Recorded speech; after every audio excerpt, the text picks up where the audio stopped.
டோட்முண்டில் Rajamuthirai SK silks Paradise. உங்களுக்கு பிடித்தமான ஆடைகள் அனைத்தும் மாபெரும் மலிவு விற்பனை.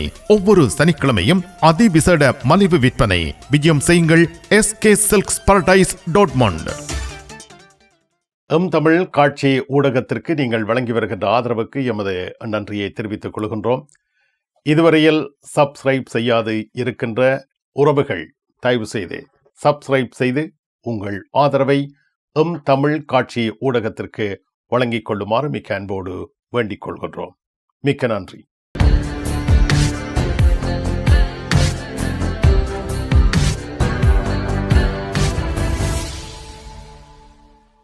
ஜெர்மனி செய்திகள். ஜெர்மனி நாட்டில் இருந்து வேலும் மயிலும் ராமகிருஷ்ணன் அவர்கள். உறவுகளை வணக்கம். ஜெர்மனி நாட்டில் பயணச்சீட்டுகள் இன்றி பொது போக்குவரத்துகளில் பயணம் செய்வோருக்கு தண்டனை வழங்கக்கூடாது என்ற கோரிக்கை முன்வைக்கப்பட்டுள்ளது.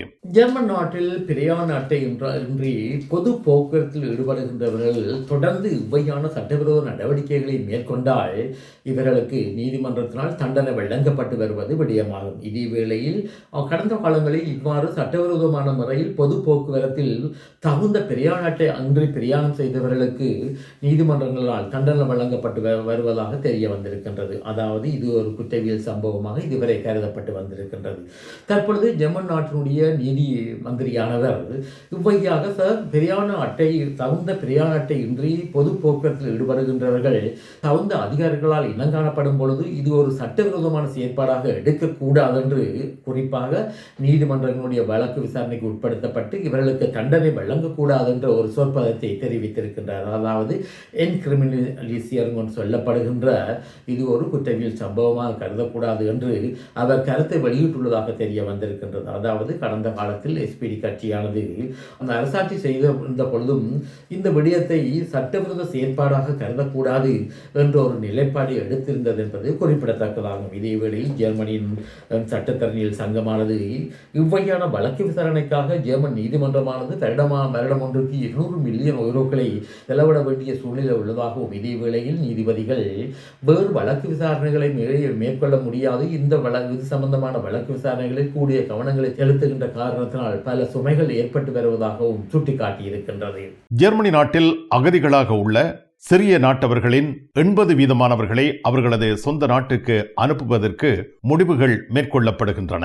ஜெர்மன் நாட்டிற்கு வந்த சிறிய அகதிகளில் 80% சிறிய அகதிகளை சிறிய நாட்டுக்கு திருப்பி அனுப்ப வேண்டும் என்று ஜெர்மனியின் அதிபர் ஃபிரெட்ரிஷ் மேர்ஸ் அவர்கள் சிறிய நாட்டின் அதிபர் அல்ஷாரா அவர்களை கடந்த 2 கிழமைகளுக்கு முதல் பெர்லினில் சந்தித்து பேச்சுவார்த்தை நடத்திய பொழுது தெரிவித்திருந்தார். அதாவது ஜெர்மன் நாட்டில் ஏற்கனவே பயிற்றப்பட்ட தொழிலாளர்கள் பிரிவில் பணியாற்றுபவர்கள் இந்த நாட்டில் தொடர்ந்து பணியாற்ற முடியும் என்றும் இதே வேளையில் மனிதாயமான அடிப்படையில் வதிவிட விசா பெற்றுக் கொண்டவர்கள் சமூக உதவி பணத்தில் வாழ்ந்து கொண்டிருக்கும் பொழுது இந்த நாட்டினுடைய சமுதாயத்துடன் அவர்கள் ஒன்றிணையாத பட்சத்தில் இவர்களை திருப்பி அனுப்ப வேண்டும் என்ற கருத்தை தெரிவித்திருந்தார்.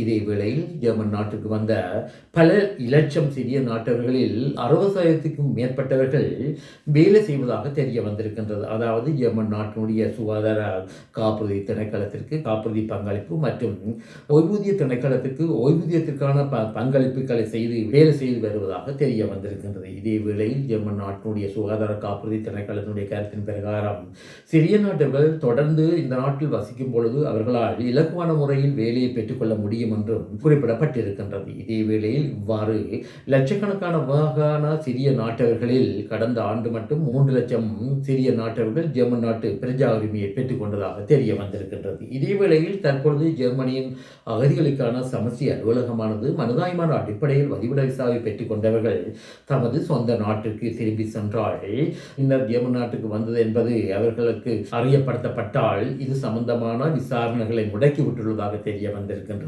அதாவது மனிதாயமான அடிப்படையில் வதிவிட விசாவை பெற்றுக் கொண்டவர்கள் தமது சொந்த நாட்டுக்கு திருப்பி செல்ல முடியாது என்பது ஜெர்மன் நாட்டினுடைய சட்டத்தின் விளக்கமாகும்.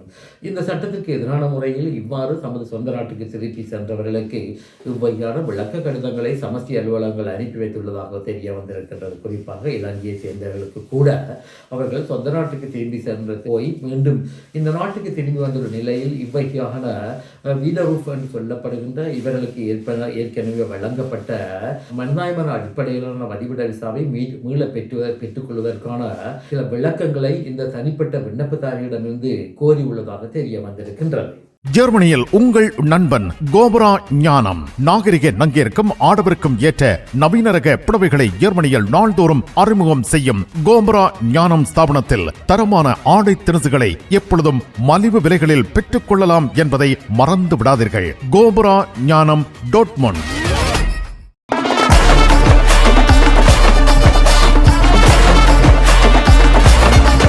அரங்கம் அதிரட்டுமே செல்லு பறக்கட்டுமே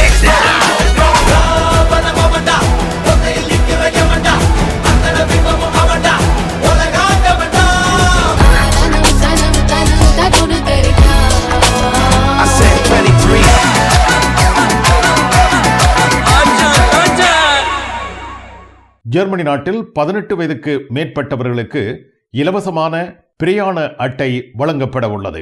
ஜெர்மன் நாட்டில் இலவசமான முறையில் பிரயாண அட்டைகளை 18 வயதை அடைந்தவர்களுக்கு ஐரோப்பாவை சுற்றி பார்வையிடுவதற்காக வழங்கப்பட உள்ளதாக தெரிய வந்திருக்கின்றது. அதாவது சொச்சமானம் சொல்லப்படுகின்ற இந்த அமைப்பானது இவரிடம் உபகியாக 8,000 பிரயாண அட்டைகளை இலவசமாக வழங்க உள்ளதாகவும் இதில் 7,000 பிரயாண அட்டைகள் ஜெர்மன் நாட்டவர்களுக்கு வழங்கப்படும் என்றும் தெரிய வந்திருக்கின்றது. குறிப்பாக 1/7/2007க்கும் 30/6/2008க்கும் இடையில் பிறந்தவர்கள் இந்த பிரயாண அட்டைக்கு விண்ணப்பம் செய்ய முடியும் என்றும் தெரிய வந்திருக்கின்றது.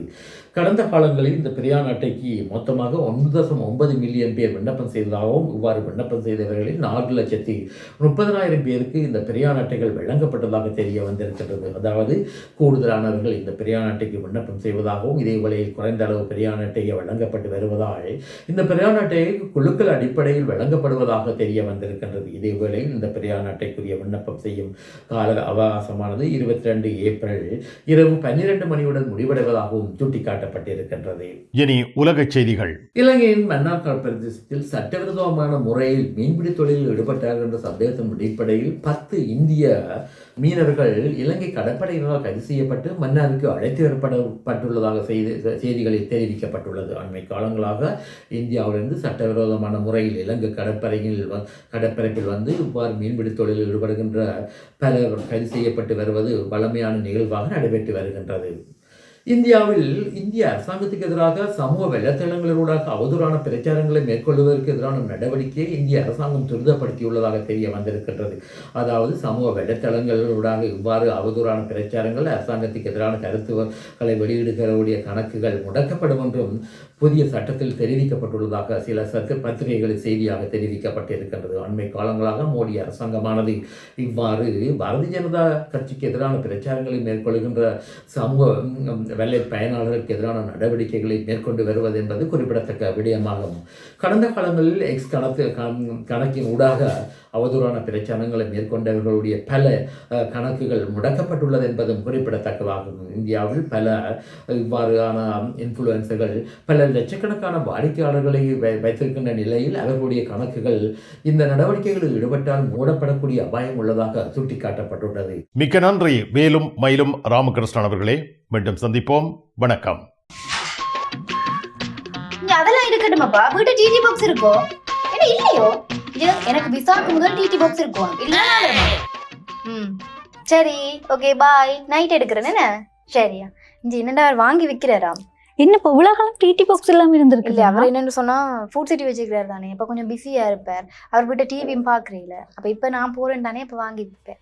மறந்துடாதீங்கோ, நீங்களும் வீட்டுல டிடி பாக்ஸ் வாங்கி வைங்க. தமிழ் தொலைக்காட்சிகளின் நிகழ்ச்சிகளை தங்கள் இல்லங்களுக்கு எடுத்து வருவதில் முன்னணி வகிப்பது டிடி பாக்ஸ். நீங்கள் விரும்பும் தொலைக்காட்சி நிகழ்ச்சிகளை இலகுவாக பார்த்து மகிழ டிடி பாக்ஸ். விவரங்களுக்கு 0049 1630 00 78 00.